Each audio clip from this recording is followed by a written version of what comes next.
Uncuckables. Hello everyone and welcome to the first Super Supreme Tuesday of the Uncuckables. We are live on YouTube and D-Live. It is just after 8:45 p.m. Melbourne time. We are 15 minutes later than usual because Dave was late again. Even though he's remote, he's in the comfort of his own home, but he still managed to be late. Yeah, well, we've got the Dusty Bergen already, so I figured today I've got my wine, so I'm going to be the bourgeois bigot. Yes, that's a bottle of glass of red. What bottle is that? It's a red. And we've got Wines are for sissies. We've got joining us from Sydney. He's just sitting back, relaxing in his chair. He's put the cheesecake away. Reg Penney, who's going to be a regular on our Tuesday show. Now you're having a smoke. Yep. What? I like doing. I like smoking, drink a beer, but I don't have a beer at the moment, so. And yeah, it's just relax. For the audience and for the feds watching, that is tobacco, not marijuana. It's tobacco. Tobacco. Yeah. It's just tobacco, so on the street. It is legal still. They keep of course. Tobacco smokes is legal. But they keep putting up the taxes on it. Yeah. The tobacco, it's just putting taxes up and it's driving people crazy. It's like $20 a pack or $50. Just it keeps going up and up, and then now they're putting more tax on alcohol. What are you guys trying to do? Are you trying to repress every smokers and drinkers? I mean, come on. This is Australia. We love our beer, we love our smokes. It's often said that we have a laid-back culture, yet we allow our government to introduce all these nanny state laws and taxes on alcohol and cigarettes, and they're always wanting a sugar and fat tax as well. What? Oh, yeah. Oh. Dave, whoa. Yeah, I mean, they want to put taxes on sugar. I'm just drinking my wine, Tim. Yeah. Want to say something about that? I'm just drinking. I noticed you went it like right up to here. It was like a full. I thought you were going to swallow it whole, like all at once. Well, hey Tim, it's my night off, so yeah.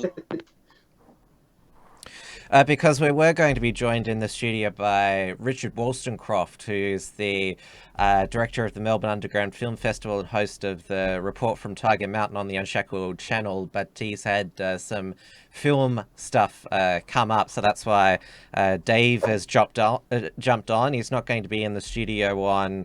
now, people are sort of in the chat saying, what? Uncockables on Tuesdays? Yes, it's twice a week now, Tuesdays and Thursdays. Dave, you'll normally be in on a Thursday. You won't be this week because we've got your podcasting partner, Mark Moncrief from Melbourne Traditionalist, coming into the studio. Yeah, he's good.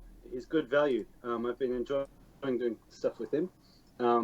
He has a very clear way of putting things. He's very concise. He has a way of just getting to the heart of the matter, so I hope people enjoy listening to him. And Reg, you're on Telegram with channel Reg. What's the status of what's the status of your page, New South Wales Patriots against the extreme left? Well, the name's changed to New South Wales against extreme left, and yeah, it's just, it's still steady. Oh, yeah. And because it doesn't come up on my, I don't have a Facebook account anymore, but I can't find it when I do look at what's on Facebook. There's also, I've seen that the Victorian Patriots against the extreme left page has also disappeared. Yeah, it disappeared. Hang on a second. Yeah. Dave, now you can speak. All right. Yes, this is what Uncuckables on a Tuesday looks like. Apologies again. Hang on. Apologies. Yeah. Got a cup of tea from the old man. Room service. The page.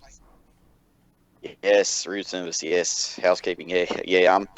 A couple of pages have been disappearing on a lot lately. You could do the fake news and all that. It's just, when you try to post things up and, try to speak right briefing and all that, it just disappears. That's what Zuckerberg's doing. So, yeah, every time we try to upload a post, like related to One Nation or something from a different page, it doesn't let go at all. So it's something really strange that's going on. Well, the Unshackled page is still being massively shadow banned for over a month now. We're lucky to get one share per post, but thankfully we've got all of our following on Telegram and Gab. I know that you and I, Dave, we trade stories about how the Zuck is treating us. Even he says he believes in free speech. He doesn't. Well, it's amazing that I just thought we were just regular guys, but we both very weirdly seem to have our we got bans like the day after the St Kilda rally with Fraser Anning, just for some reason, like a 3-day ban, both of us together. Just what are the odds? What are the odds, Tim? Yes, it's such a coincidence. Yeah, it was coincidence. It was probably shadow bans. It's just like, hang on, what's going on? I don't know. It's probably shadow banned. It's a problem nowadays. People are getting shadow bans. Some of them just, trying to be too goody good shoot to Zuckerberg and all that. And yeah. To be honest, though, like I'm amazed that they still allow us on Facebook. I've said this before. Like, the globalists will never forgive Mark Zuckerberg for creating a platform that actually allowed ordinary people to oppose globalism. So the fact that we're still on, like even I'm a little bit suspicious. I'm starting to worry if I really am a shill. Okay. Well, I've adopted what was the original libertarian position that Facebook is a private company. It can do what it wants. And basically, because about 5 years ago, everyone there is no alternative to Facebook. They have basically a monopoly. But as I just mentioned, we're on Telegram and Gab now. James Fox Higgins is building RationalRise.tv and the Champions of Light.com.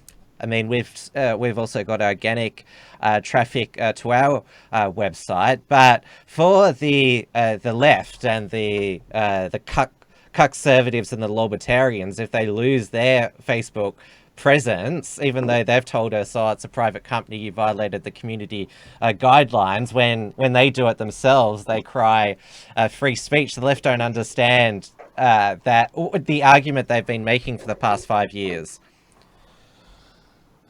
Nothing but crap. They just want to silence people. That's what they want to do. They just bully you till you get off social media. I mean, look what the left is doing. They're trying to silence the people. That's not free speech. That's just a bit of Nazi communist crap, That's what they want to do. They want to silence people who speak from different views. If you take their views, it's ridiculous. How Facebook's just bending down to the people who gets offended all the time and all that, and ban this, ban that. I'll just say, look, I'm sick and tired. I mean, everyone should have freedom of speech with no limits at all. No limits at all. That's what I stand for. I stand the right for people to have the right for freedom of speech. That's all this should be. But when it comes to Facebook and all that, just when you try to speak out, they just silent you. I think it's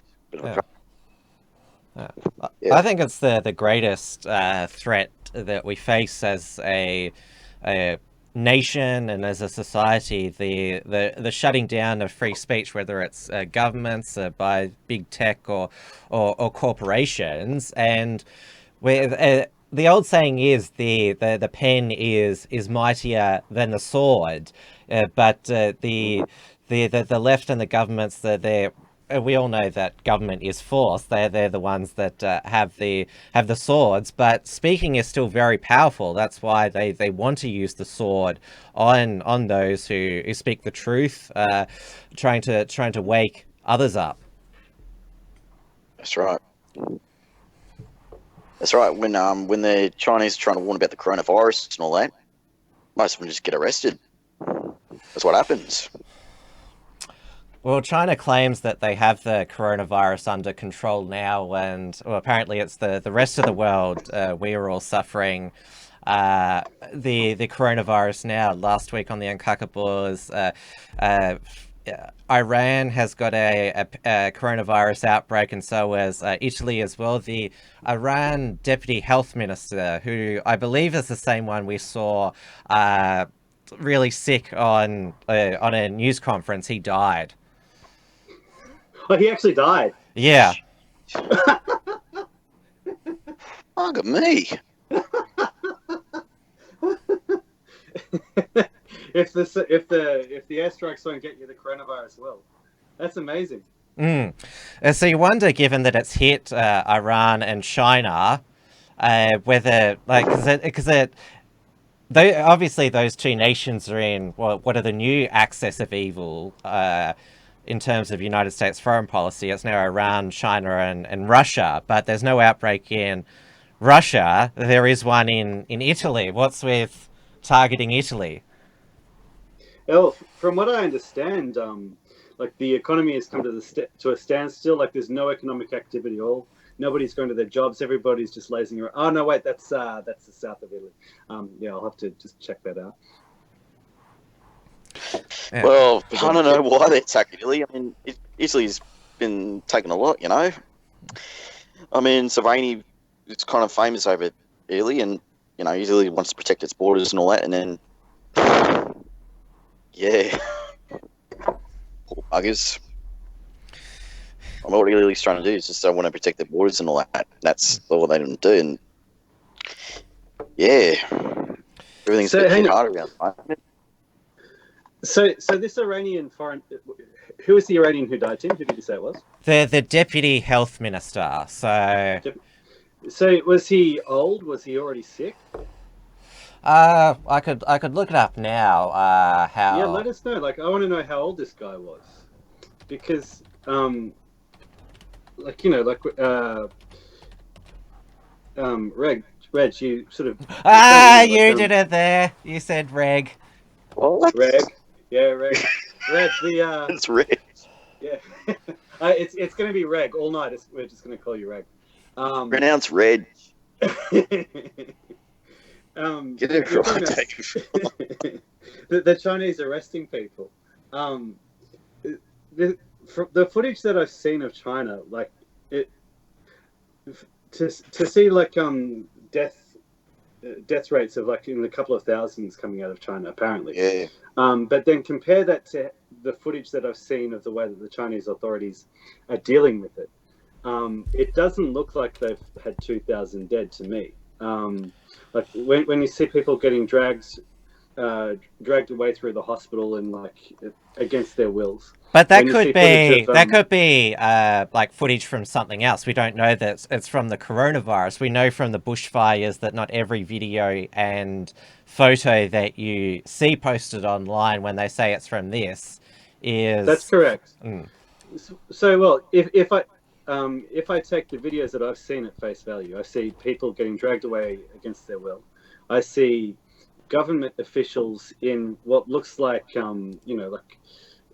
wearing material which is supposed to protect them from viruses, carrying automatic weapons, walking down the street. We've seen footage of inside that hospital that was built in 7 days or 10 days or whatever, and it's an absolute mess. We've seen footage of dead people lying in the streets. We've seen footage of dead people all the way through the hospitals. They've shut down something like 500 to 700 million people across the country. Sure.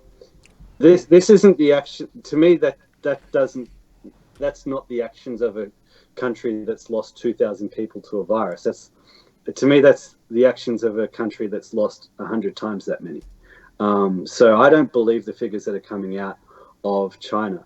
And so when you have a deputy health minister of a country dying, and like you generally don't choose geriatrics to be the deputy health minister of a country. That implies that, to me, that implies that this virus is actually pretty potent. And I don't think it's a panic at all. I think the media are doing everything they can just to keep it under wraps. I have to issue a correction. It was not the deputy health minister who died in Iran. It was another top government officials. I've got the story out here from The Hill. So thanks for getting me to look it up there. Top Iranian official died from the coronavirus. Mohammed Miro Mohammadi, that's a very Islamic name, was a member of the Expediency Council, which advises Iran's supreme leader. He reportedly died at a North Tehran hospital due to the virus. He was 71, so very old. His mother, he was a bit old. Okay. Yeah, his mother had reportedly died due to the coronavirus in recent days as well.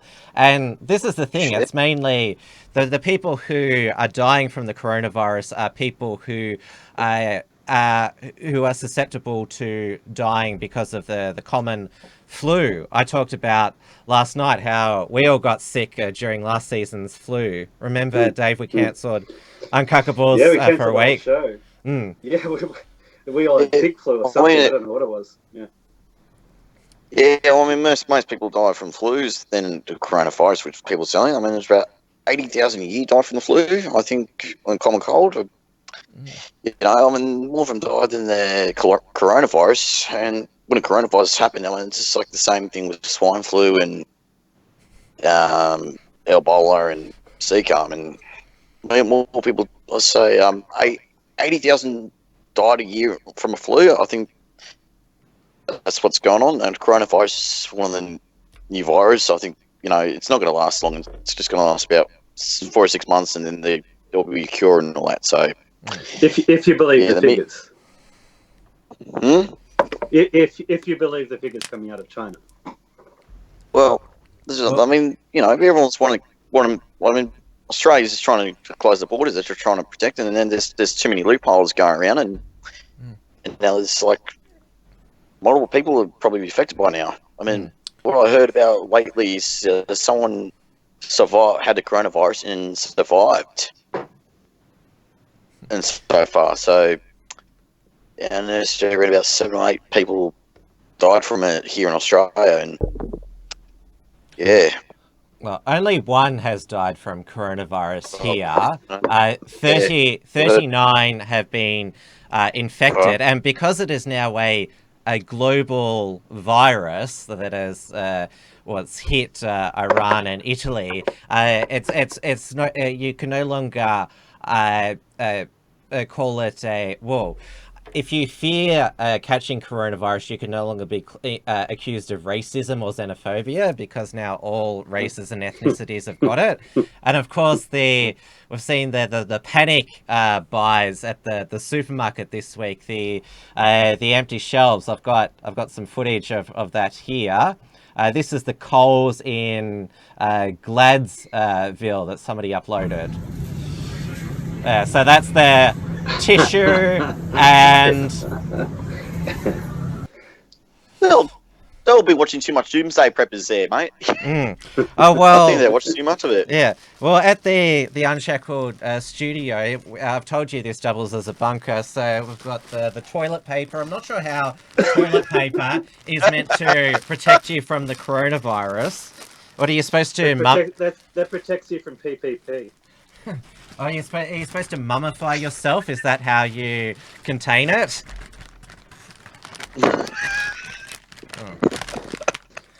I was listening to a replay of the Q&A last night on the drive home from Maddie's, and they mentioned the fact that supermarkets are getting cleared out, and they presented it as another case of xenophobia in Australia. But basically, if you're a prepper now, you're a bigot and a racist. We've also got the disinfectant wipes here as well, and because remember the other week we had Dia coughing ferociously during one of my Wilms Front episode, she had to take coughing breaks. So we had to basically, disinfect the studio. Basically, have all of these. We got all of these spray cans to basically infume the room to make sure we didn't get sick. Yeah, I mean, if I ever got sick, I'll just get some bit of strepsils and all that, and let them sit and all, and I'm just all prepared if I get a cold and something like that, you know. If it comes to corona, well, I'm young. How many- I probably might get. How many white people have died from it? That's my question. Hmm? Do they break the stats down by ethnicity? Oh no! I mean, if you got poor health or whatever, it's just young people, like really young and old, died recently, and I was like, shit. And then there's affected man over domestic airport, which I'm not far away from. It's just, you know, it's just got a bit scary there, but bloody hell. Are you Every since then. Yeah. are you still drinking Yeah. Corona beer, Reg? No, I haven't. I'm really got sick of having a lime on the Corona. I'm like, nah, I'm sticking to VB. I can't believe haven't it. got the coronavirus from the beer. You can't catch a coronavirus from a Corona beer. I've actually got some You Coronas can't in the fridge. There was a CNN report that said that 38% of Americans wouldn't buy Corona beer because of the coronavirus. But then when I looked it up in preparation for tonight, Snopes said that it was fake news that Corona beer sales had taken a dive. Who knew that? Well, Snopes saying that something that CNN helped spread turned out to be fake. Oh my god. Oh my god, first the coronavirus, then the Toyota Coronas. Oh gosh.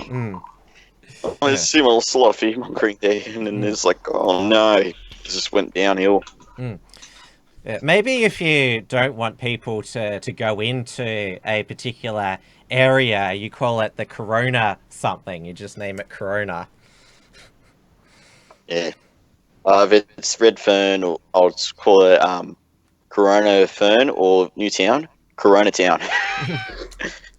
Yeah, because these are two areas of the shithole. I have Speaking of that, I have noticed that the inner city Coles and Woolworths, their shelves have been stripped more than those in the outer suburbs. Obviously, I live around Frankston, and when I went to Coles this morning, the shelves were a bit empty, but I could still get everything I wanted. And I saw the two shelf stackers, they were bringing out a whole pallet of toilet paper. So clearly they were keeping up with supplies. ScoMo met with the CEO of Woolworths and Coles today to make sure, well, because we had the baby formula buyout, and we don't want the toilet paper. Oh wow. Yeah, I mean, when I went up the shops to get some shopping lists and all that, there was not much broccoli left and all that. All the fruit and veggies that's good for the immune system, gone. All gone. I mean, everyone panicked. I just grabbed everything. Does that mean that coronavirus, that could be a globalist plot to get us to eat our greens? Probably. I don't know. Because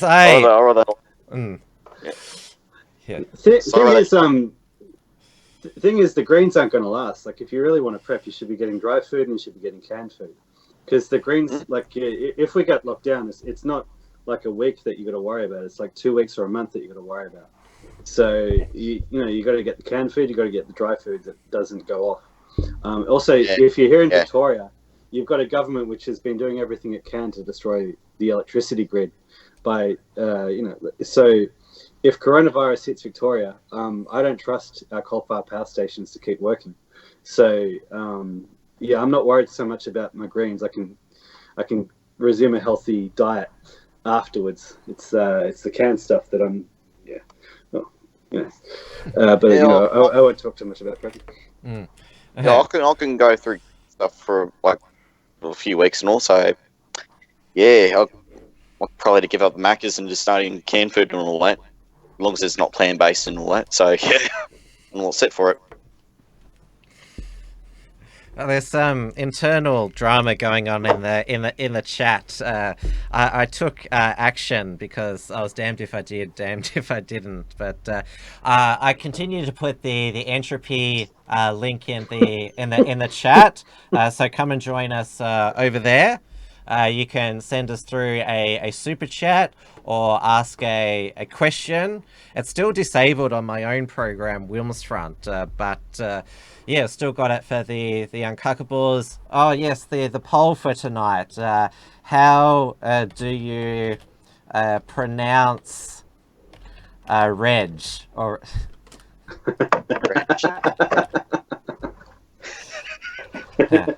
This was a poll on Telegram. This was a poll put on Telegram by the Versace cowboy. So please go and vote on entropy. Yeah, thanks, cowboy. But what I was getting at with the inner city supermarkets being stripped is that it's it's the inner city lefties who are all getting freaked out and a hypochondriac and thinking that they're going to get it. And coronavirus, it's not a death sentence. Like, it's just obviously it has a higher death rate, 2% death rate. The common cold is 0.5%. There is... Well, let's have a look at the deaths in Australia. There's been 1 death and 21 recoveries, which basically works out the math to 2%. So you've got a 98% chance of recovering. And, well, maybe because the lefties, they only eat soy and are all skinny and malnourished. That's why they're worried. Plant-based meat as well. They also eat plant-based, disgusting meat. Like plant-based. Yeah. I'm not going to eat the bugs. Or the Impossible Whopper. That's how this started. That's how this started, isn't it, eh? The estrogen Hungry Jack's burger. Oh, God. No. It's funny, actually. I haven't seen any articles about the delights of eating bugs appear in my Twitter feed for about a month, I've got to say. That's been a nice relief. Yeah. Yeah, I heard, but when I heard about plant-based and all that, yeah, when they bring in the 420 pies, plant-based, Bob Carter was disgusted. Bob Carter looked at it and I'm like, oh God, and I was like, goodbye 420. Nice knowing you. Yeah, gee. He said it was un-Australian. I saw that video. Yeah.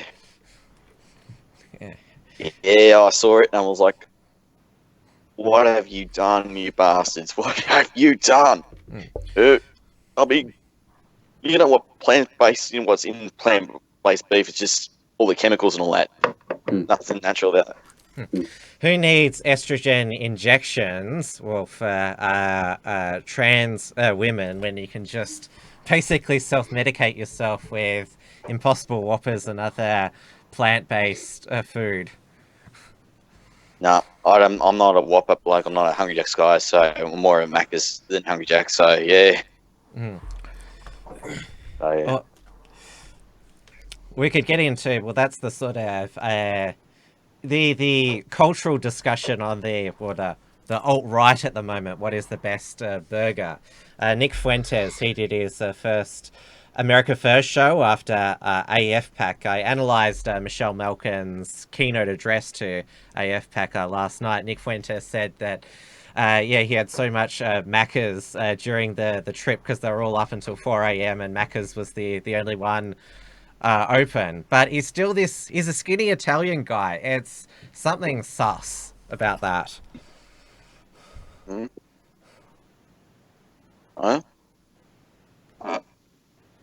Who's grunting? Yeah, I thought Nick Fuentes was Mexican. He's got a bit of everything, but he's primarily Italian. He's a mongrel. Yeah. Yeah, it's Italian. Yeah, haven't heard about him much. Yeah. God.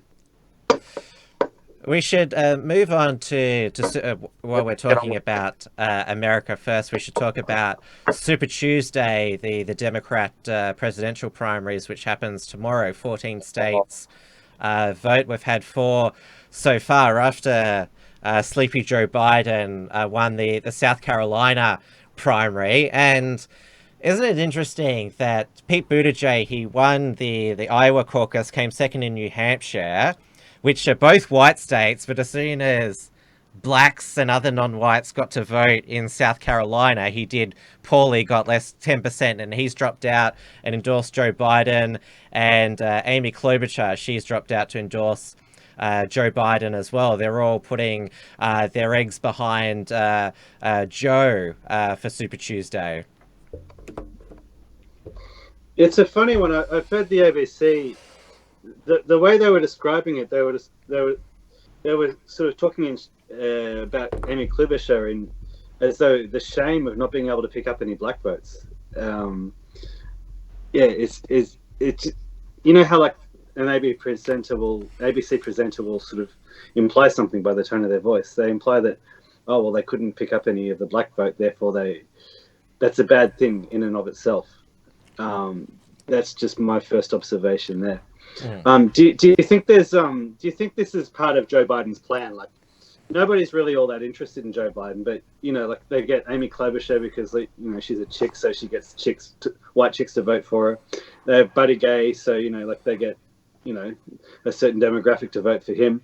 Then they fail and they endorse Joe Biden, and so like Joe Biden kind of artificially inflates his own support. That's my tinfoil hat theory. I don't know. I really don't know. Yeah.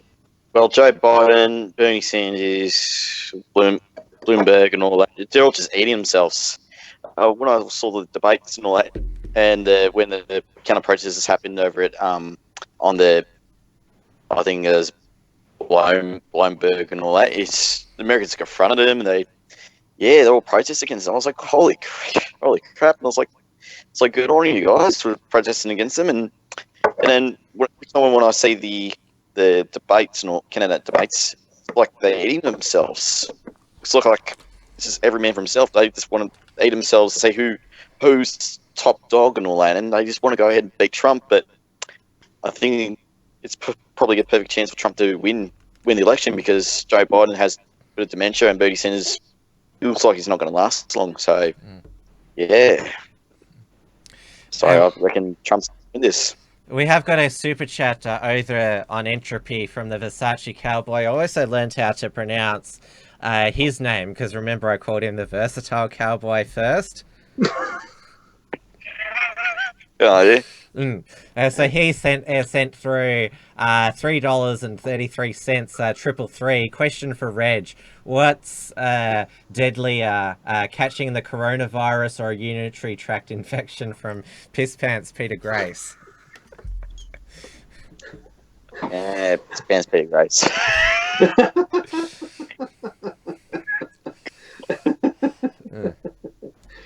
I guess Piss Pants, he better be careful about going out in public. I hear he's a bit old and frail. He wouldn't want to catch anything. Wait, no, just avoid the Gold Coast, Pete, if you're listening. Yeah. Peter Grace is just old news now. His page is gone. He's binging and all that. It's like, no. It's like, no, I lost my page. I lost everything. Damn you, Patriots. That's my impression of him, so yeah.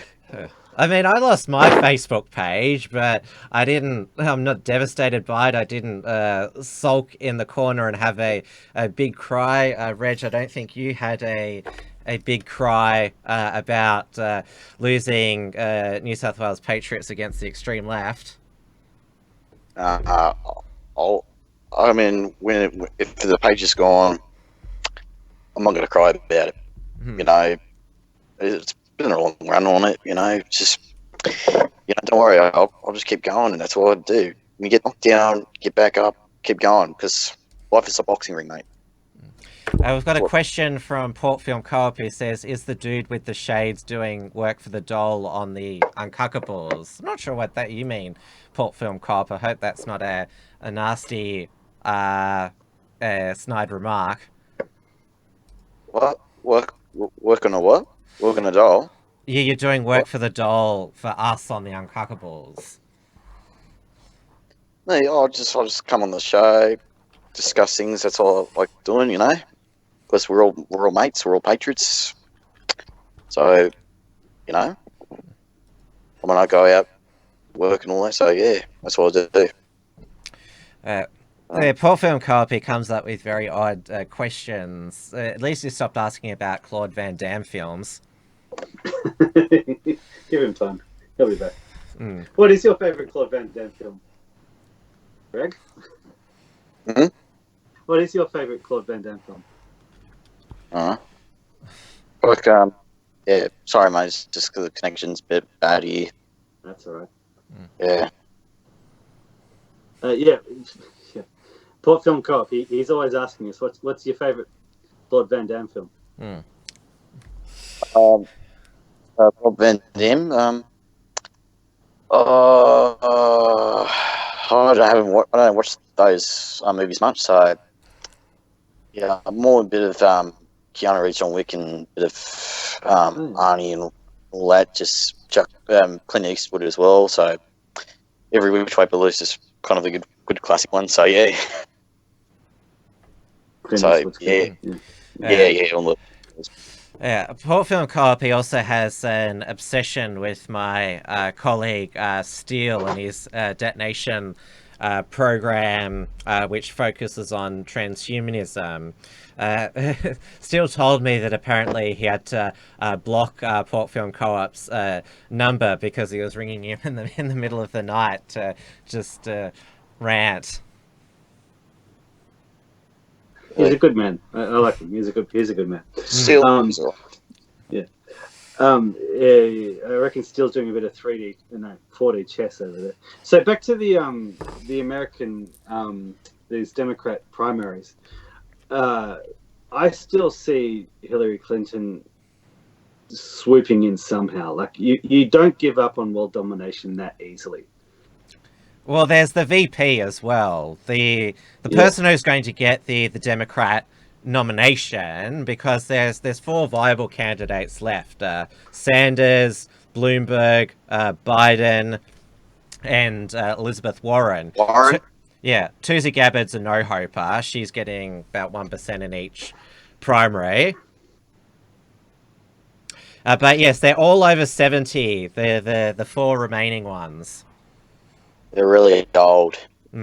So who gets that? Who gets the VP nod? If it could be Buttigieg, could be Klobuchar. There could be a heart attack in the first 6 months of a old Democrat presidency. Yeah, and you name Hillary Clinton as your VP, and then you commit suicide by two bullets to the back of the head, and all of a sudden. Yeah, don't trust Hillary Clinton. Yeah, you don't give up on that. You just don't give up on that dream. Well, she's over 70 herself. She could drop dead at any time as well. Yeah, she eats babies to stay alive, though. Just ask James. Yeah.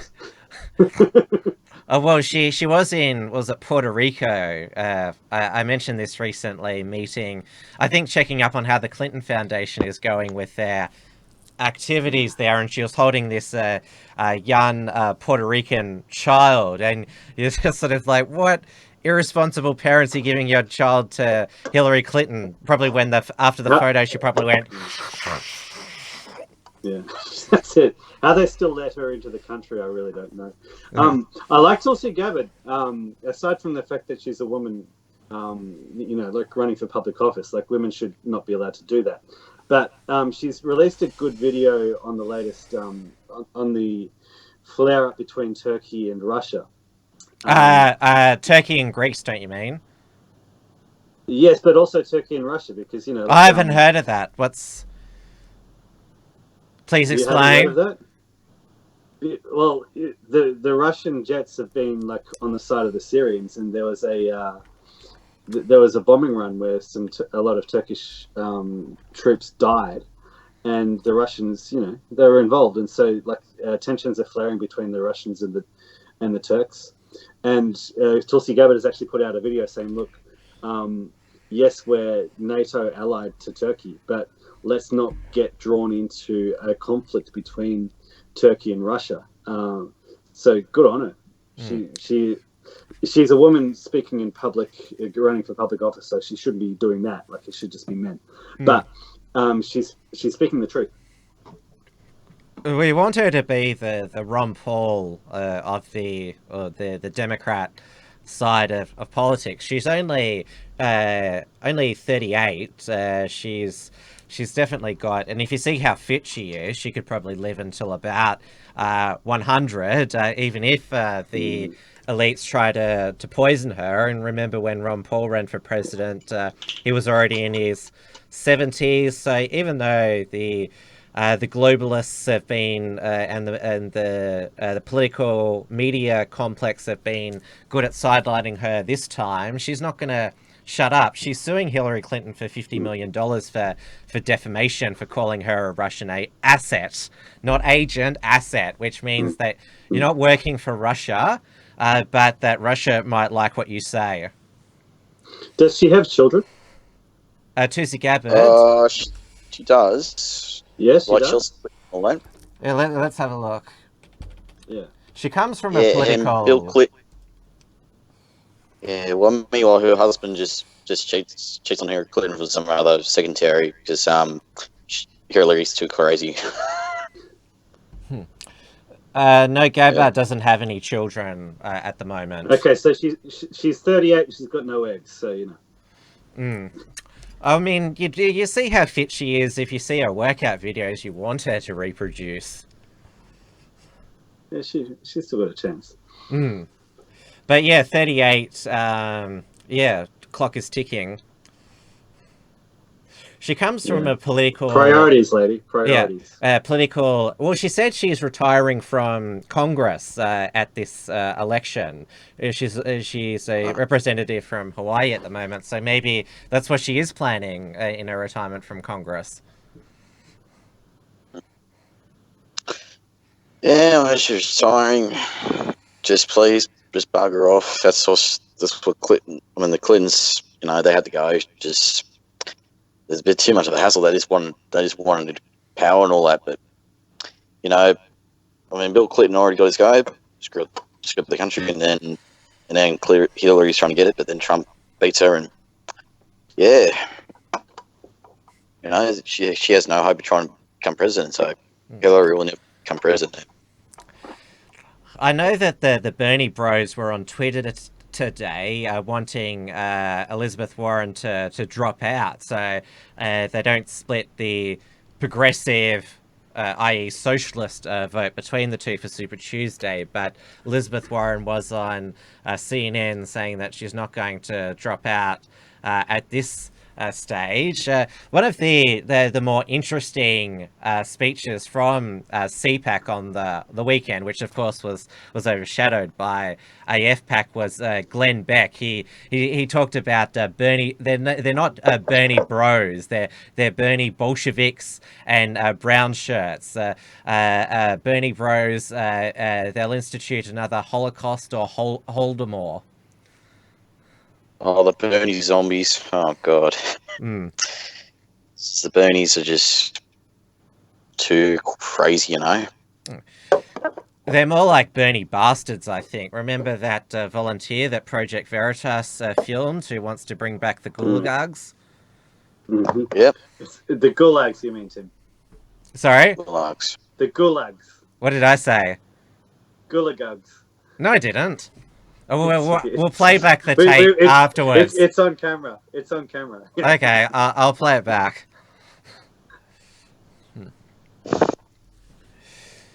Yeah, but it's 14 states. Apparently, it's a third of the delegates up for grabs.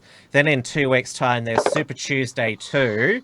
And at the beginning of April, there's a Super Saturday with another lot of multiple states. So Joe Biden, he's continued with his gaffes. He nearly said Super Thursday, and then he couldn't remember the Declaration of Independence.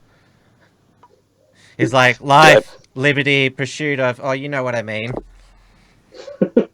He's getting old. He's getting dementia. Joe Biden's just getting dementia. He's getting really old, you know. All the Democrats were getting really old. They just go, what's the Constitution? Trump's going to just, like, win again and just put him in the retirement home. That's what they needed. They needed to be put in the nursing home, have him put in the wheelchair for the rest of their life. So, yeah. I think that's what Biden needs, and Bernie. Even before Biden was senile, when he was first, it was the second time he was running for president in 2008.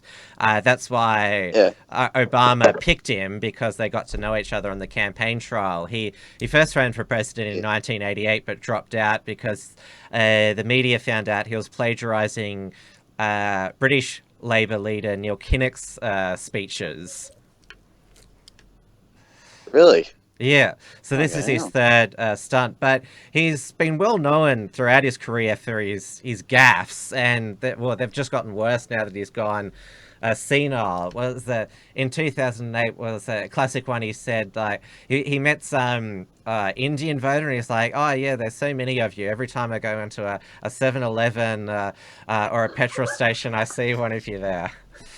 Biden said that. Yeah. I love this guy. It's more likely to make me want to vote for him. Well, he was picked, a lot of people think, to balance out Obama's candidacy because, well, there is still a lot of Americans who believe that Obama's a Muslim who was born in Kenya, and so he picked Joe Biden to say to working class whites, "I'll see you." Obama is not this radical Marxist Muslim that you fear. He's picked Mr. White working class to be his running mate. Yeah. In other words, he was a cover uncle. Mm. A cover daggy uncle. Yeah. But he's inherited the black voters from Obama. They're all voting for him. They're not voting for Hillary. Won all the blacks in 2016 as well. Yeah, that damn Hillary. People have been in the chat. The chat's been enjoying the Gulagag. I think it's going to become a thing, Tim. Yes, I'll have to. I don't have the ability to basically make a cut of what I said before and then replay it now. So maybe someone can rip this and Yeah, we got Gulahags, Guladads. It's great. Love it. Yeah. Keep it going, people. Or Gulagongs or... yeah, the Gulagongs. Yeah. Loving it. There's so many different names. I'm full of mispronunciations. But remember, they made a whole Australian sitcom about mispronunciations, Kath and Kim. Well, they said... I remember that show. Yeah, they said stuff like abducted heating instead of ducted heating. They said abducted heating. And they said, when they were talking about the Pacific Ocean, they said specific ocean. And when they were talking about specifically, they said, what does that specifically entail? I don't know about you, but I actually never enjoyed that show. Like, to me, it looked like a show made by ABC inner city lefties trying to take the piss out of the rest of Australia, but not really getting the rest of Australia. Like, it just seemed to be their way of belittling us. But I know, like, in the process, like, a lot of regular Aussies like the show. But I don't know, like, it just it rubbed me up the wrong way. It was a parody of suburban, as they're called, cashed up bogans, CUB, and so I think that's why you believe that it was an attack on, well, the the bogan middle class, but that's actually what Yeah. made it popular, because it was relatable. Because there is, and that is actually one of the, I would say, success stories about Australia, that we do have the cashed up bogans now. I know that a lot of the elites still like to sneer at them, but hey, a lot of them electricians earning $120,000 a year, while a lot of these inner city types have got $120,000 in HEX stats. It's actually the real class envy, isn't it? It's inner city, university educated leftists who are actually envious of the in many ways the freer and richer suburbans who never bothered to go to university and can do something useful. It's great. Yeah, well, if people want to do something useful, you can go through TAFE and do some trades work. I mean, it's better off doing trades work and all that, and plumbing and all that, than get a degree, something useless and all. So That's it. well, unless you become a doctor and all that. So as long as if when going to university, be a doctor or a lawyer or something like that, just be careful and don't get affected by those zombies. By the coronavirus. The old corona. Yeah, touche. We have got another super chat through Entropy from Pissy Leaks. Pete, this is the new online name of Peter V. He started making videos. He's got a I Stand With Greece video that he's put as a link here on Entropy. I'll see if I can put it in the main chat here. But yeah, Peter V, not only does he support us, but he also now produces his own content now. And I don't want to dox or Peter V, or as he's known now, Pissy Leaks Pete, too much, but he is of Greek ethnicity, and so obviously he wants his ancestral land to keep at bay the Syrian able-bodied male invasion. They're not vulnerable women and children fleeing a war zone. Yeah, good. I'm glad the word is getting out. What I love about what's going on is Stephanos, Australian Meditations. He called us last night, me and Maddie, and he was talking about how he told us about the situation going on there on Chios, where the mainland Greek police were sent in to keep order while refugee camps were built. Basically, they were building the camps on confiscated private property, and so the local residents, they were like, no, we don't want you to build refugee camps for the foreign invaders. And so they rioted and they forced the mainland police off. So what I love about that is that Europeans using force against their government to get the country back have actually succeeded. It's setting a great precedent. I love it. Yeah, what Greek and the other countries have to do is just get out the EU, because they should have the right to protect their own borders, take back control, and you know, the EU is probably going to collapse soon, right? The EU is going to collapse. Absolutely. It's going to collapse because the Turks have been a bit crazy lately. The president is just trying to be the emperor of the Ottoman Empire and try to rebirth it. I mean, if he tries to go against Australia, he's going to lose. I mean, I think of the recent report, I heard the Turks attacked the Syrians. I mean, yeah, they did. He's just out of control. Yeah, Erdogan, he is a he's now an Islamist dictator. I mean, he was elected president of Turkey, but he's slowly, and this is what they all do. The totalitarian fundamentalists. They win a legitimate election, like Mugabe in Zimbabwe and Chavez in Venezuela. Then they slowly ratchet up the totalitarian societal control. And let's not forget what Erdogan said on the lead up to last year's Anzac Day, because the Christchurch killer was an Australian. Erdogan said that the pilgrims to Gallipoli on Anzac Day will send them back in caskets like we did during World War One.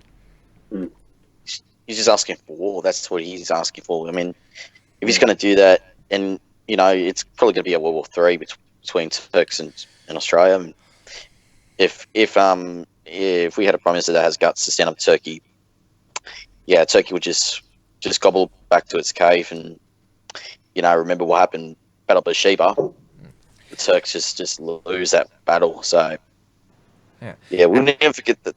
World War One happens. Just their loss in World War One led to the downfall of the Ottoman Empire. So, we need to remember, I think we need to educate our children on just how cruel, oppressive, and genocidal the Ottoman Empire was, how they colonized a lot of I nearly said colonized then, a lot of the Middle East. And let's not forget that they perpetrated one of the worst genocides of the 20th century, the Armenian genocide, which let's not remember that there's a YouTube channel called the Young Turks, where the host is a Armenian genocide denier. Young Turks, those people. I stopped watching the Young Turks when I was young back then, and they just want to piss in the ashes of the Anzacs. The Young Turks are just disgusting. I mean, if you're gonna freaking spit on the graves of the Anzacs or nearly everything, they should apologise. And I can't believe people just like the history of what happens in the Ottoman Empire. The Ottoman Empire is just, brutal and all that. Yeah, and it was an Islamic caliphate under Sharia law. It was. Yep. It's been around. It's not just Sharia law is not just a recent invention in the 90s. There was a caliphate which ISIS tried to bring back starting in 2014. Mm-hmm. Yeah, but then ISIS just collapsed, and that's about what happened. That's what just happened. Is just ISIS just lost when Trump came in, and yeah. I'm glad you're bringing up the history of the Ottoman Empire, especially considering what's going on between the Turks and the Russians right now. In the 19th century, the Turks and the Russians, they fought a number of wars. And when I think of what my real white guilt is, it's in the fact that we act like the British Empire actually backed the Ottoman Empire against the Russians in the Crimean War. It's amazing to think about what actually happened, because the Russians and the Turks, they were at war. The Russians ambushed the Turkish fleet at a port in the Black Sea, and then the British papers, and I guess who they were owned by, they cried blue murder, and they said that it had been a massacre, and they inflamed civilian. They inflamed opinion back home in Britain, and so then the British actually sided with the Ottoman Empire against the Turks, and so then I think hundreds of thousands, close to 1 million British and Russians died in the Crimean War, and we basically died defending like the empire which had threatened Europe for centuries, and would go on to commit the massacre of the Armenians. It blows my mind to think about it. And like this also blows my mind. The British troops during the Crimean War in the 1850s, they were actually stationed in Constantinople. So British troops for all intents and purposes, actually occupied Constantinople. We could have already retaken Constantinople, but we backed the wrong side. Yeah. Yeah, I mean, when it comes to the British Empire and Ottoman Empire and the Russian Empire, I mean, Russia used to be an empire before the revolution, and I mean, the Russians were actually, when World War One happened, yeah, it's just like boom, jumped in. We're over there, Duke and Duchess, Serbian, yeah, and then I think Russia was the first one to fall over when the Germans sent Lenin in to bring an uprising, communist revolution, and then that one was gone, and then the Ottoman came next, and then it took around till 97 for the British Empire to be, gone.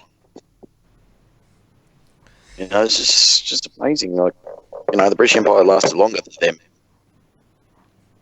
And just like the other empires just collapsed after losing the war and all that. So, yeah. We had some good news and some bad news that broke today. Yep. Which one do we want to go through first, the good or the bad? Get the bad out of the way, Tim. Bad out of the way. Oh yeah. Bad out of the way. Yeah. Okay, so the bad news from today. This was broken on TR News. This is the headline here: Centre Parek's child molesting Noince has Tommy arrested. So this is what TR News has written. Tommy Robinson took his kids and wife to a Centre Parks for a fun-filled day. What Tommy wasn't expecting that day was a struggle in the swimming pool leading to his arrest. Tommy's little girl, only 8 years old, spent time with her mum and her dad and her siblings. Day fun ended up being a nightmare, spoiled by the predatory perversion of a child molesting... What's that word mean? Noince.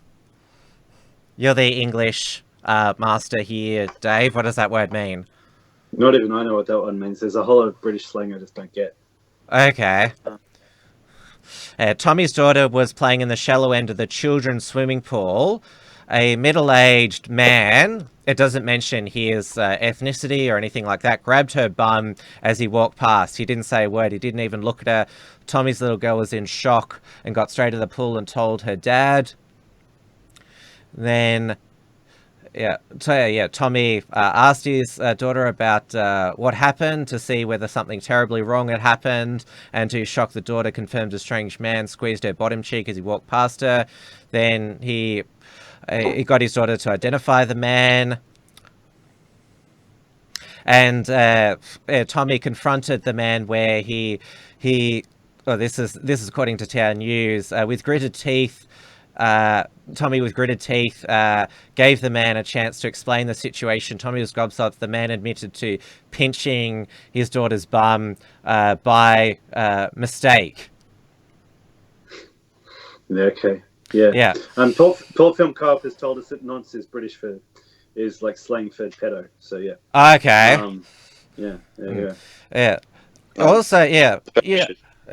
On a side note, it's always I've always found it interesting that how we and Americans, we say pedophile, but British people say paedophile.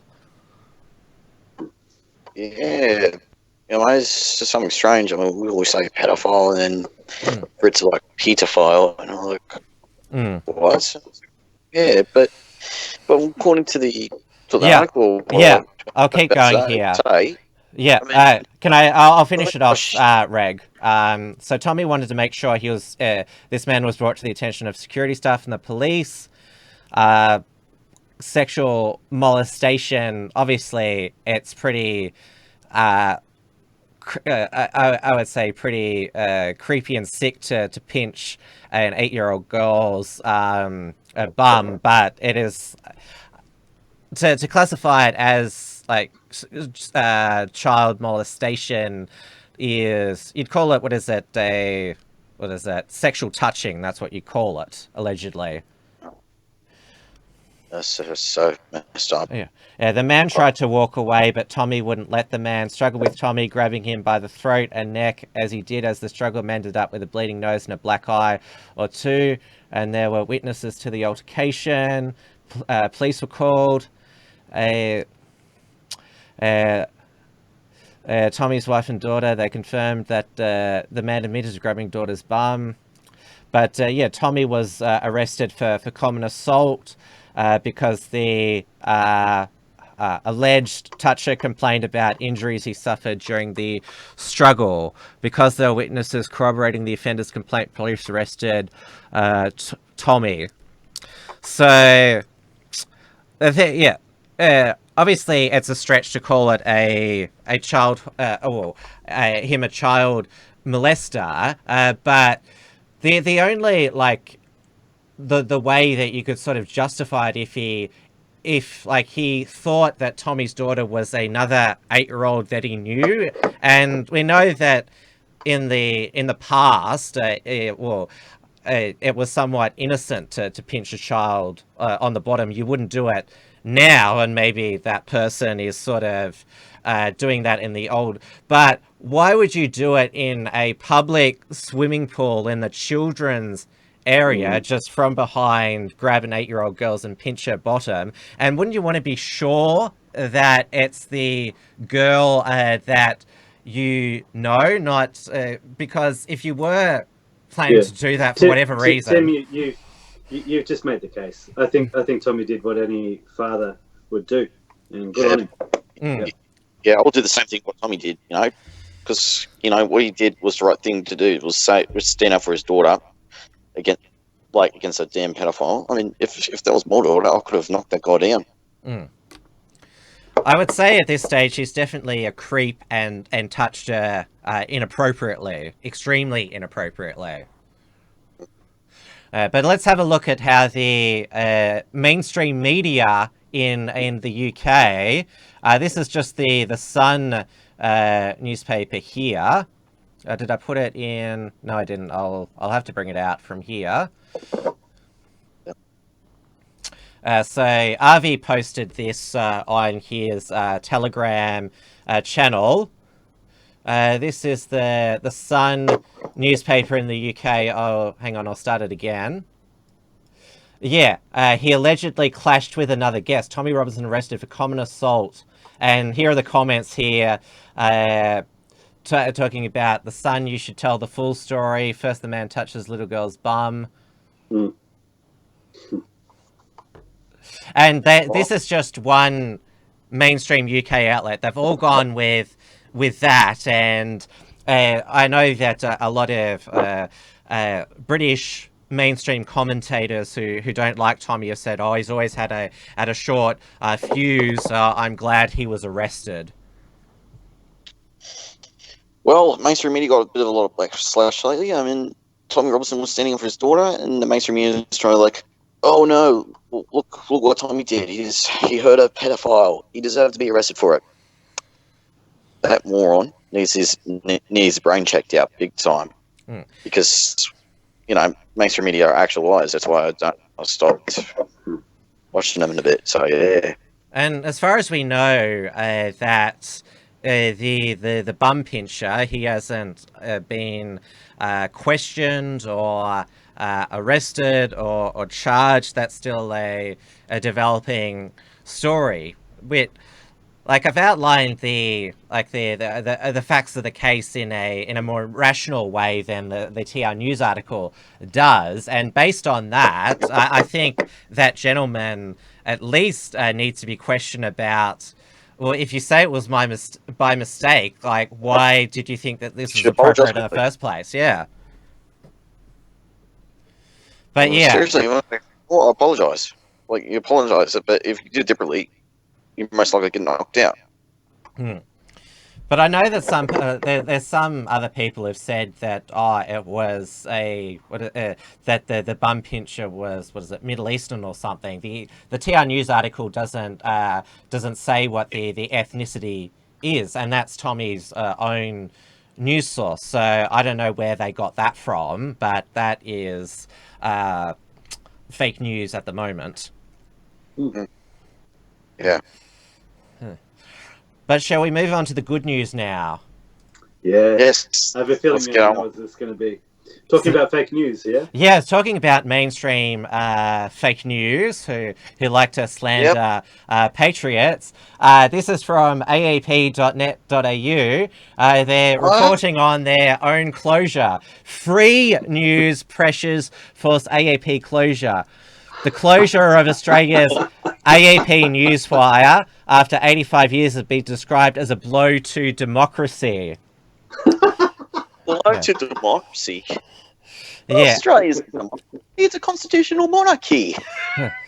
Yes. It's applied articles to newspapers around the globe, broadcast outlets, digital editions since 1935. Business will make its final transition on June 26. We have to wait like 3 months for it to close down. AAP is no longer viable in the face of increasingly free online content, management said. Means about 180 jobs will be lost from the company's editorial operation and hundreds more from subsidiaries. Oh, my heart weeps. The federal parliament acknowledged the move. Anthony Albanese said, "This will leave a massive void in terms of information coverage. Democracy should not be taken for granted. The Australian public will be less informed as a result of the decision today, which is great tragedy." Labor MPs held up signs which said, "Thank you, AAP," as Scott Morrison acknowledged the Newswire's proud history in the Australian Parliament. You know that if a major political party is sad that a news outlet is going out of business, then you know that those politicians didn't think that they really held them to account. Well, mainstream media, all of them, they just can't be trusted and just go woke, go broke. That's what happens. And I'll finish this off because there's... Oh, you want to add something, Dave? Oh, no. You finish off the info, Tim. I'll speak after. Yeah, so we'll go down here. AAP is owned by Nine, News Corp Australia, West Australian, Australian Community Media. AAP's chairman Campbell Reins described the newspaper as journalism's first responder. It's a great loss that professional and researched information provided by AAP has been substituted with the unresearched and often inaccurate information that masquerades as real news on the digital platforms, said Mr. Reid, who was also a News Corp executive. The decision to close had been tough, but shareholders were left with little option. The number of organisations choosing to no longer rely on AAP's service has made the business unsustainable. Editor-in-Chief Tony Gillis said the most humble and hardest news people described the team.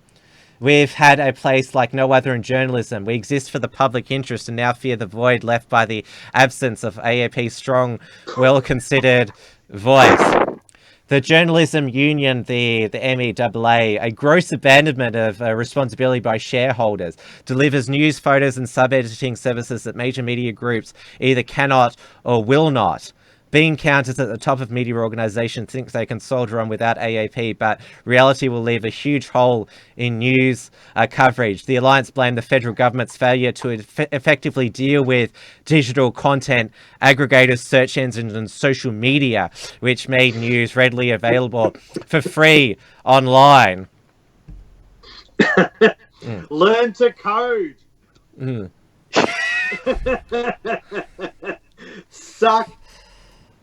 Suck a big fat cock in hell. That's all I can say. Yeah. To these people from the AAP. This makes. Yep. Well, they all claim that the internet and all that killed it. I'm saying it's not the internet. It was fake news that killed the AAP.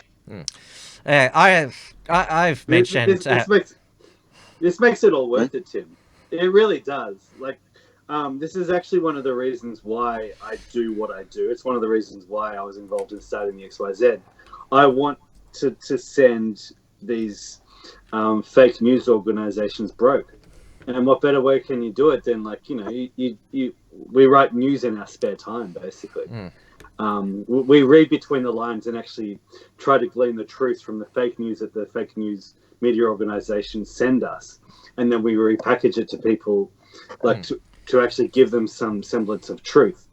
And just to know that, like, everybody across the West doing this has sent these assholes broke. That makes me so happy, because I see that in the Australian, you'll read a news article and you go, that was pretty lefty, and then you see the little tag down the bottom, AAP, and it's like, don't the Australian have any journalists of their own? Like, isn't this they rabid do. right-wing Murdoch press? Yeah. But they're using AAP, and it's like, why are you giving us this Marxist analysis of international news?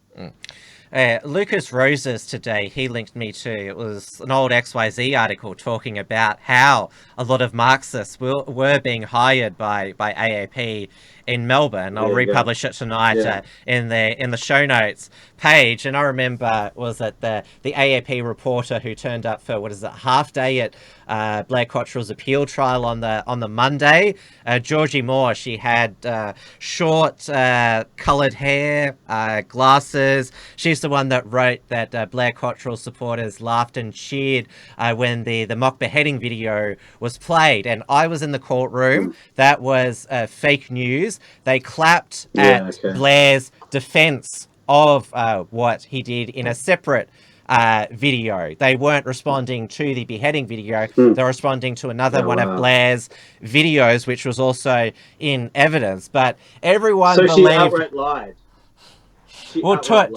Took a bits of, because you said previously that there's an element of truth to all fake news. There was a element of truth to it, and she just basically put bits of it together.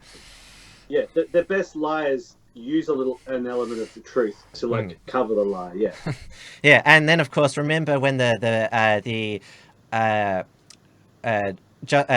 Judge Peter Kidd delivered his verdict, which upheld Blair's conviction and $2,000 fine. The AAP headline was "Hate Mongerer Blair Cottrell loses appeal," which he wasn't convicted of racial or religious hatred inciting it. That is section 25 subsection 1. Blair was convicted under section 25 subsection 2, which only talks about serious contempt, revulsion, or ridicule of a class of persons based on the attributes of race or religion. So that was a fake news headline.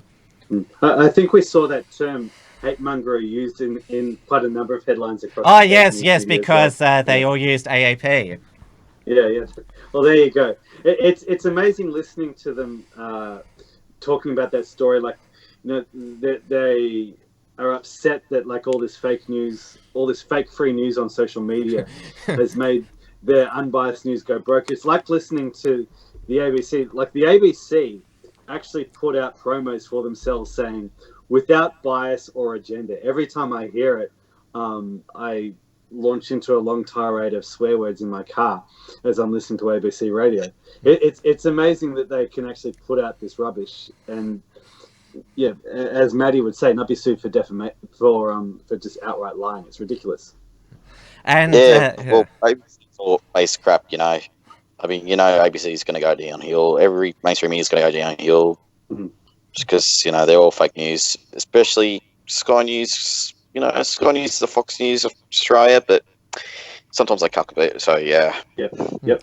The ABC was before a Senate Estimates Committee today, asking for more money from the taxpayer, and it was suggested to them by coalition senators, hey, because they always hold a gun to the head of regional news, that if they get a slight budget cut or not a inflation increase in their budget, they'll axe regional news. They won't axe the 6 or 7 producers who work on Q&A to air that program once a week. And was that ABC Media Watch airs for 15 minutes a week, and that's got about a production staff of at least 5 who basically write angry emails to all media outlets.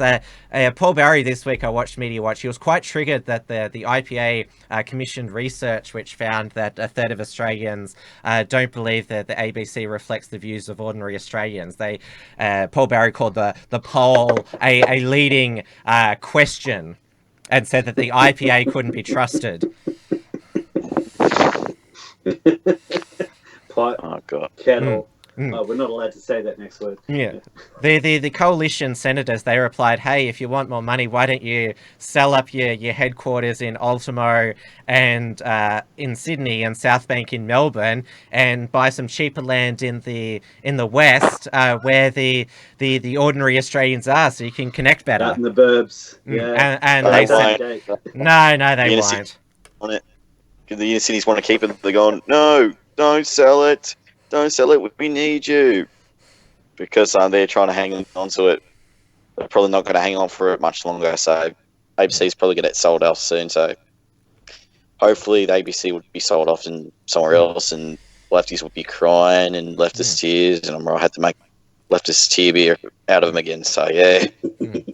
Well, it's not surprising that Media Watch would attack the IPA, given that they constantly call for the privatisation of the ABC.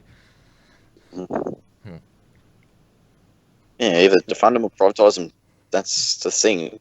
Along with their SBS, the stupid bullshit like shows and all that. Yeah, just privatise as well. The multicultural broadcaster on the weekend, SBS, broadcast the gay and lesbian Mardi Gras in Sydney. I wonder how their ethnic audience thought of that. I don't watch the Mardi Gras anymore. It's just too much. I was like, oh god, no. I mean, luckily, I just Albanese just flip off and all that. It's just I wouldn't watch it. There is a reason why they hold the Mardi Gras in Oxford Street and not in Western Sydney or the northern suburbs of Melbourne. What's the old joke that if they did a remake of Priscilla, Queen of the Desert, instead of going to Alice Springs, they'd go to Lakemba?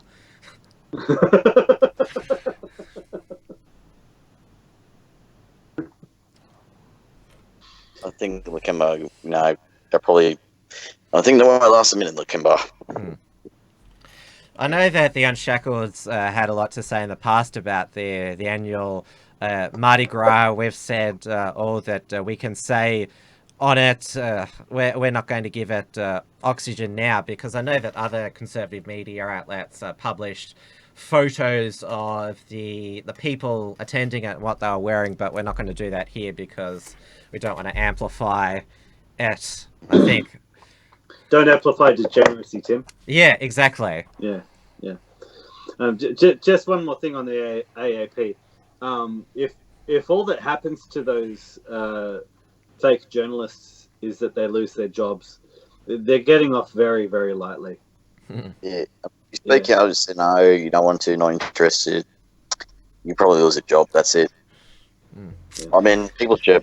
Everyone asked me if I'm going to Mardi Gras. I said no, not interested, because I'm not big on it. But some people go, okay. The others will be like, fascist. That's what they'll do. I mean, just two sided people. I don't watch the Mardi Gras at all. Just I'd also rather watch rugby league or just watch the Roosters, like the replay of the Roosters versus St Helens of the Club Challenge. So yeah. Did you? Pop Film Co-op's made a really interesting point about SBS. Actually, SBS doesn't have an ethnic audience. It's all reality TV and American stuff.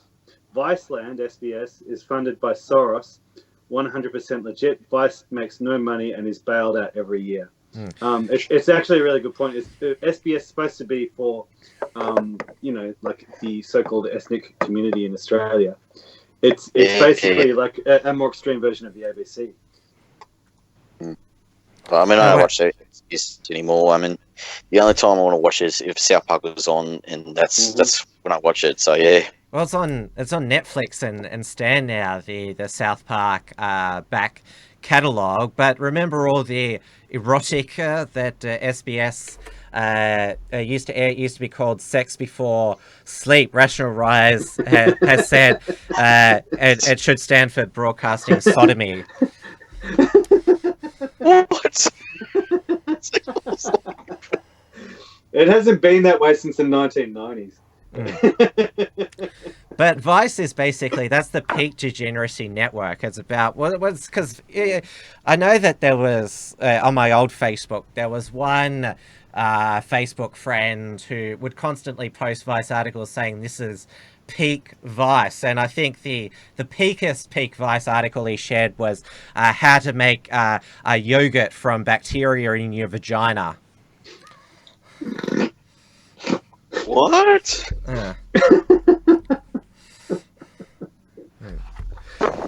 So eat the yogurt, bigot. No. Mm. Not going to eat any yogurt. Yeah, but I'll go back to AAP Newswire for a moment. A lot of what their and other mainstream reporters do is just regurgitate press releases that are sent to them by various government businesses and other organizations. And in the old-fashioned days, when press releases were sent by fax, of course, all the mainstream media outlets and AAP had fax machines where they got all the press releases faxed to them. Now in the internet age, all of us can access the press releases of all these organizations freely on the internet. And of course, AAP, mainstream media, they don't quote these press releases in full. They just basically put their own spin on it. And remember when the mainstream media report on something controversial, they say, oh, we don't want you to see the full thing, but just believe us when we report it. Remember when the ABC said that Brenton Tarrant called Blair God Emperor? They said they couldn't produce the actual screenshot of that, but they said they had the metadata to prove it, but Yes. we're not going to release it to you. Yes. Yeah, I don't trust the mainstream media. Yeah. I just don't trust them at all. Yeah, so they say trust us to basically filter the information for you. And that's another thing they're upset at. They hate that the press releases and primary sources are up on the internet, and so they can't filter it through. And that's why Donald Trump has his Twitter account. That's why both the cucks on the conservative side of politics and all the far lefties, they're always trying to they're always complaining, why does Donald Trump say all this stuff on Twitter? He's bypassing the fake news media, and he's talking directly to his constituents. It's magnificent. It's one of the smartest moves any president has ever made. And one of the smartest communications moves any president has ever made.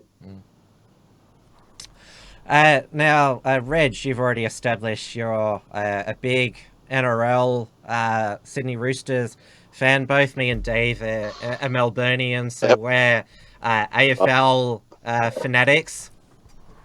But you like, yeah. Did I you go see for Roosters and everyone but Melbourne, so yeah. Did you happen to see the NRL's new season promotional video where they revived the Tina Turner song "Simply the Best"? Yes, I have. I'm not sure. I watched it, and then when Latrell and that girl singing it, appeared and the girl singing it, I'm like, you had butchered the ad. You butchered it. You ruined it. Yeah. Why would you put Latrell Mitchell there? So I'm going to play the ad for our visual audience, but I've cut out the sound because I just know that we'll get done for copyright infringement. Yes. But basically, the visual elements speak for itself, and we'll obviously comment over it. So this is, who's Cam Smith starting? He's the sport brat to Todd Greenberg and Peter Beattie, the former premier of the Queensland Australia Labor Party. Okay, so he's a hack, in other words, now in his retirement. He's a Melbourne, Storm player. Treberovic brothers. I probably said that wrong. Yep. Few. Oh, there's Aboriginal flag. That's Latrell Mitchell. The player always condemned when he's not saying he used to play for the Sydney Roosters. And there's a girl who sung it and butchered the song. She's the. I assume that they're Aboriginal. That girl and those Yeah. kids playing. Yep. Yep. Be- Bulldogs. Warriors. There's South Sydney with the Australian flag, but then you cut it out quickly. And then, yep, saxophone, and yeah, oh, yeah, the Newcastle Knights. Yeah, 1907. And there's a couple of parts. I'll just wait for the moment after the grand finals there. Wait for it. Oof. Yeah, there. Whoa! That- What was that? Can you no, actually, don't replay that. The subliminal lesbian kiss. Well, that was random. Who were those It's two just- lesbians it's just kissing? It was just a state of origin. It's just like Girls the end back of for it. last Star Wars. But yeah. Because what was it? What was it? The 2017 NRL Grand Final. Remember, was it Macklemore performed "True Love" at the Grand Final? Yeah. Yes. Greenberg and Todd Greenberg and Peter Beattie. If you don't know who Peter Beattie is, he's used to be the former premier of Queensland for the Australian Labor Party. He doesn't even know the game really well. And Todd Greenberg, he runs the Canberra Bulldogs and all that. And you see, the other guys who's running the rugby league game is pushing political correctness right down every fan's throat, and everyone's just starting to leave. When Dave Gelt left, Dave Smith in, and the others just wrecked the damn game. I mean, you used to have punch-ups and all that in rugby league. What happened? They banned it. They make it the game really softer and softer. The rule changes and all, and now they're bending over Latrell Mitchell and his demands on not singing the national anthem. They took out the national anthem, both Australia, New Zealand, and All-Star games. I didn't know that the All Stars game. It was the Australian Indigenous All Stars against the New Zealand Maori All Stars. So if you were of European origin, you couldn't play in the NRL All Stars game. It was strictly for those who had Aboriginal Back then used to be NRL All Stars, like the White Australians, against Indigenous Aboriginals, like the Aboriginals, and nowadays it's all changed because they're all this bunch of whinging drongos and all that. And it's getting ridiculous. I mean, I think they should scrap the NRL All Star games, and if they're not going to sing the national anthem, if you don't like, and you play the game, you don't just have payment and all that. I mean, they're all throwing a fit. I mean, when they fly the Aboriginal and Maori flags up, it's just going to create more division. I mean, we are one race, like Australia. We fly under the Australian flag, which wasn't featured in that promo. Only the Aboriginal flag was featured. It did feature. It did feature. It was like during the protests, like South Sydney protests to get back into rugby league. Oh, so Blinken, you would miss it, but it wasn't like a fresh shot for the ad. Oh, fresh shot. Yeah, they showed the lesbian kiss longer than they showed the Aussie flag. Yeah. Yes. Yeah. Yeah, I mean, South Sydney Rabbitohs flew the Australian flag like a while ago when it was the time when South Sydney got kicked out and all the NRL fans came together. And it's not just South Sydney fans, just Roosters fans and all that as well, because there's no greater rivalry between Roosters and Souths and all. And when Souths won the court case, they got back in, and Russell Crowe helped them own the team. So, yeah. It's just South Sydney. So, yeah, but nowadays, when you go for South Sydney fans, it's all Aboriginal flag. Really? It's just all, yeah. I mean, what happened to that? I mean, we all fly the Australian flag, and now it's got really ridiculous. Yeah. Russell Crowe, he owns them now, doesn't he? Oh, yeah, he does own South Sydney Rabbitohs. He usually gets worked up when Roosters win, so I might have to avoid him. Otherwise, you just go hando on me. So yeah. We should. This is why I've paid a lot less attention to football over the last few years. Like it's my attention is just diminishing. Like I didn't go to one AFL match last year. Part of that had to do with the fact that Melbourne was really sucking pretty badly, but Still kind of suck. Yeah. But the like what we're seeing in the NRL is what the AFL has been doing the last 5 years as well, and it seems to be the trajectory. It's really sad, because like when I think here's the point. Like I know, like we can bag this sort of stuff out of sports ball, but like why am I doing this? Why am I like on a live stream at after 10 o'clock on a Tuesday night? I'm doing this because I care about my country. I care about the direction of my country, and I care about preserving things that my country, preserving things that I love about my country and preserving my country. And one of the reasons Australia is such a great country is because for many years of my life, the biggest anxiety that I ever had was how Melbourne was going to go on the weekend. And it's been that way for like a long period of Australia's history, before our politicians betrayed us. And so it's one thing to have our politicians betray us and bring in hundreds of thousands, millions of immigrants and change the demographics. It's another thing entirely for them to say to us, you know what? You cannot have anything for yourself. You cannot have, just that one bit of joy on the weekend that you loved. We're going to take that and we're going to destroy it as well.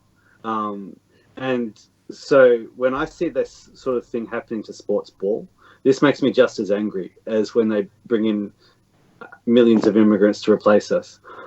This is a personal attack on every single one of us. This is a personal attack on Australians. It's saying, we know that you love this game. We're going to wreck it for you. How angry does that make you? How angry do you think that's going to make regular Australians? I'll be really angry because I think every NRL fan that loves the game should walk up to the HQ and demand for Greenberg and Beattie and the bastards who destroying the game to step down. When last time there was a big rally of from NRL fans was back in the early 2000s when South got kicked out. I mean, NRL fans need to get off their asses and do something. They need to get up there and tell them that's enough. We had enough of making the game soft. We had enough of this bad cause. And then you're just putting political correctness crap right down our throats. That is it. That is enough. And NRL teams as well need to get off their asses and say that's it. That's enough. That's what everyone has to do. Echoing what Beaver said, did you say his name is Greenberg? Yeah, Todd Greenberg. Yeah, okay. I'm not saying anything else. Yeah. Pissy Leaks Peter V has said at the AFL State of Origin game, which was a proper, it wasn't two teams based on race. It was a State of Origin. So it was Victoria against the All Stars, which is the rest of the state. So actually, Australians who, their connection to the soil of their state. So they had the national anthem before the game, but they also had the Welcome to Country as well. So sort of they had a bob each way, as some Labor Party leader tends to do. But you've seen this, Dave, that AFL fans, if the PC crap is pushed in their face too much, they will revolt, as was demonstrated by the Adam Goodes booing saga and the revolt over the behavioural awareness officers. They were called something like that. And behavioural awareness officers. And most of them were non-white, and were going up to fans who were being passionate during the game and telling them to sit down and shut up. And basically, Glenn McLaughlin, he appeared at a press conference on Tuesday, basically saying, okay, they're gone. And he looked like basically the fans had beaten him up over the past 48 hours. He looked like he'd had no sleep in that. And so the fans still have the final say with the AFL. And if the AFL hierarchy go too far, the fans will make their voices heard. Yeah, I think NRL is going to be the first because because the NRL was really tough back then. It's always been a family game. Even when it has punch ups and all that, and when players used to smoke and have a drink after a match and all that. So I think NRL is going to be the first because NRL is more tougher than aerial ping pong. Yeah, that's the common slur of AFL. Yeah. Can I ask you something? Can you please take Sydney Swans back to South Melbourne because Quite you referred to happily. the Sydney team, so yeah. Yeah. Quite happily. I'm a Swans fan anymore. My late grandmother, she still, even though they'd been the Sydney Swans for 25 years, still called them South. Yeah, I know. Yeah, that's it. Yeah, I used to play AFL for high school and all that, and we came back-to-back premiers and all that. So yeah, I was a bit of half forward, and I just go a bit of shoulder charges and all that. Then I just played rugby league for the school and all that, and yeah, because I preferred doing my hard hits and all that. So yeah. We're coming up to 10:30 p.m. Melbourne time. James Fox Higgins has informed me there's no patriarchy hour tonight, but we will try to wrap up. Reg, did you still want to talk about the Greens versus One Nation in New South Wales over drugs? Yes. Yep. So fill us in. Well, when it comes to the Greens, they are trying to push to decriminalising ICE and nearly everyone at the moment. And now they're trying to, they had manifestos to let little kids have drugs and all that. And the coppers the other day just stopped them because they were carrying just MDMA and some other drugs, and they were carrying pocket knives as well. And the coppers just strip searched them, and they tried to check to see because they had a bit suspicious. And the Greens are going, no, you can't do this, can't do that. And then they're trying to get rid of sniffer dogs. They're trying to get rid of everything, and they just want to put more kids at risk. Meanwhile, One Nation's just Rod Roberts. He's trying to stop the Greens from trying to push their agenda. Like New South Wales is going through downhill. They just want to decriminalise ICE, but ICE is a drug that's really dangerous. They'll wreck everything and ruin people's lives and all that. That's what drugs do to you. I'm still a libertarian on drug policy, so even though it is coming from the Greens, I do think the strip searching of minors is pretty barbaric and horrific. We shouldn't be doing this in the 21st century, and I don't see the point of having all those police resources, arresting 200 young people at a music festival and hauling them before the magistrate's court to give them a fine or whatever, when there's so many more serious violent criminals they should be catching. But I also am aware that even though it is coming from the it is coming from the Greens, and although they are right on this, they still want, the New South Wales branch do want full socialism and communism, including what do we call him, a Chardonnay socialist, David Shoebridge. Yeah, Shoebridge is one of the main people that bullies everyone. He just wants to get rid of sniffer dogs. He's aware of what happened, that less sniffer dogs and all that has led to Islamic terror attacks like Manchester and Paris and all that. But lack of sniff dogs will signal more drug dealers go to sell some more drugs and all. And there'll be more of a target for terrorists as well, because terrorists will probably, there's no lack of sniff dogs, people might get hurt, people might get stabbed, some people will probably get shot, and then some terrorists probably carry a bag with a bomb and all that, and then blow himself up. That's what happens. I mean, the reason why I'm against getting rid of sniffer dogs, because I don't want to see another Manchester terror attack happen. So yeah, and now Rod Roberts, Mark Latham, they're all pushing against the Greens, and now Shoebridge is starting to lose it because Shoebridge is a bit of a criminal himself. That's all he is. He's a bit of a crook. He's before the courts, isn't he? Mm-hmm. He's before the courts for that Kirribilli arrest, isn't he?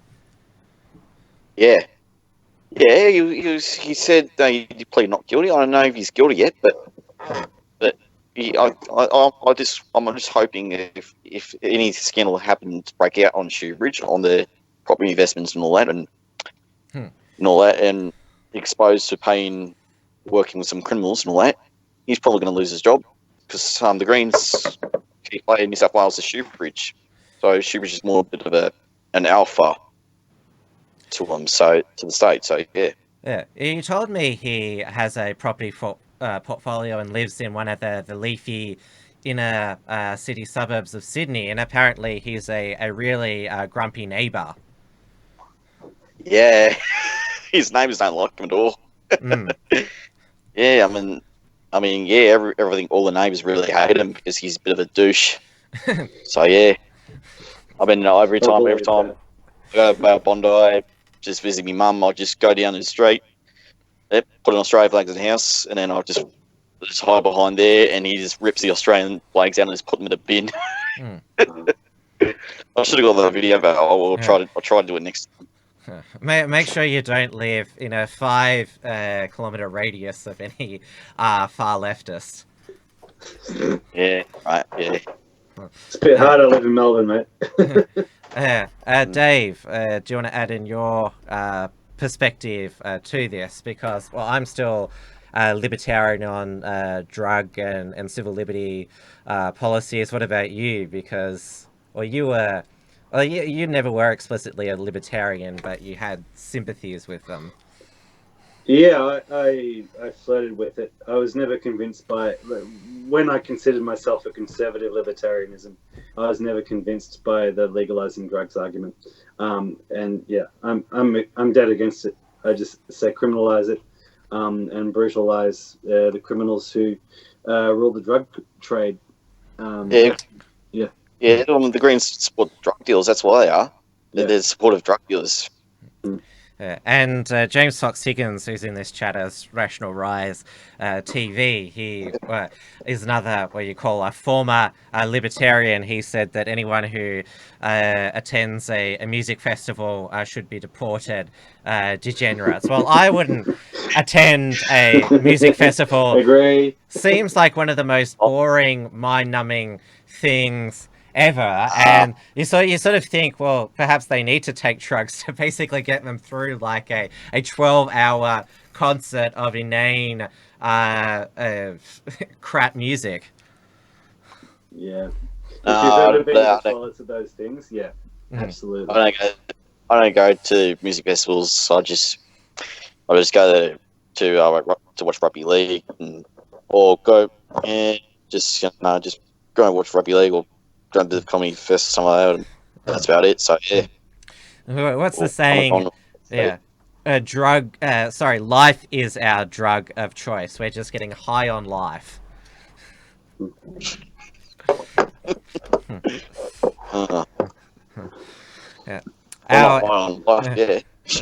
Our audience got high on watching us tonight. Thank you so much for watching the first ever Tuesday Uncuckables. It will be on every Tuesday and Thursday, 8:30 p.m. Melbourne time. This Thursday, Dave is taking a break, I think, to have a extra red wine drinking session. Yeah, I'm looking forward to Thursday. Feel disgusting wine. It's better. Hey, Corona's in the fridge. I should have brought them out, bourgeois traditionalist David Hiscox. Yeah, that's it. The bourgeois bigot. Yeah, I've already exposed your dirty secret that you like smashed avo on toast at inner city cafes. I actually do love it. It's actually quite delicious. Yeah. What about lattes as well? Do you like those? Yeah, strong lattes. I'm everything I hate. What about you, Reg? Smashed avo on toast, lattes? Eggs and bacon on toast, and an Irish coffee. Irish coffee. Sounds great. He puts you quite to shame, Dave. I have bacon and eggs. I love smashed avo, but I can't afford it. Well, I wonder, we should check the Avo. Next time you go to a supermarket, check the Avo stock to see if to confirm that it's mainly leftists who are stocking up on emergency supplies. Check the Avo stands. Yep. Oh, God. So on Thursdays, Uncuckables, it'll be myself and Mark Moncrief, Melbourne Traditionalist, here in the studio, and James Fox Higgins from his Rational Rise studios. Tomorrow night is going to be a super Wednesday. After we've had Super Supreme Tuesday, because at 7 p.m. Melbourne time, it's the weekly Wednesday night edition of Wilms Front. I'm finally going to do, you all asked for it, an episode on the cash ban. I've got economics expert Martin North to provide analysis on the progress of the cash ban bill through the federal parliament, and also remind us that central banks are continuing to print money, cause inflation, rob our wealth. And then after that, Dear Beltran Live at 8:30 p.m, and then the Patriarchy Hour at 10:30 p.m.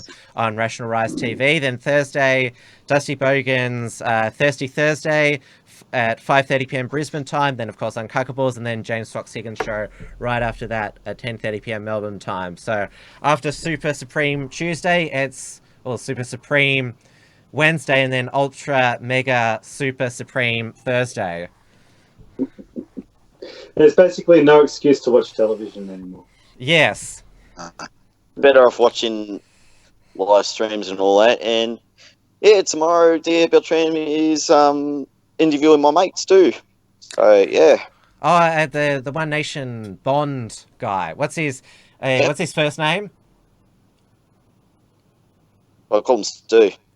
Steve. So it's Bond. Steve Bond on. No, it's Stuart Bonds. Stuart Bonds. Stuart Bonds.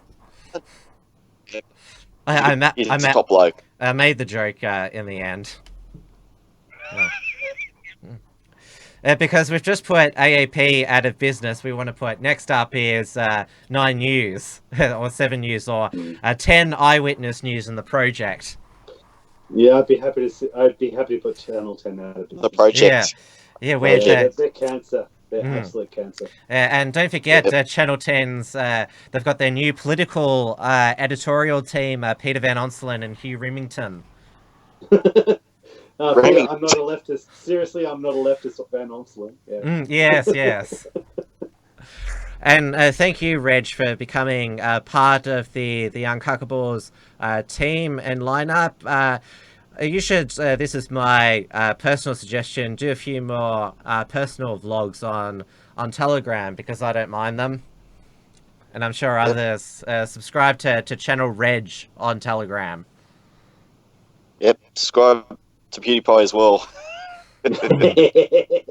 He can never have too many subs. How many subs is he up to now? He's in the millions, isn't he? Good. I'm not sure if I've subscribed to PewDiePie yet. I'll have to subscribe to PewDiePie. Absolutely. Oh, good night, everybody. Thank you so much for watching. Good night. Good night, everybody. Thanks for watching.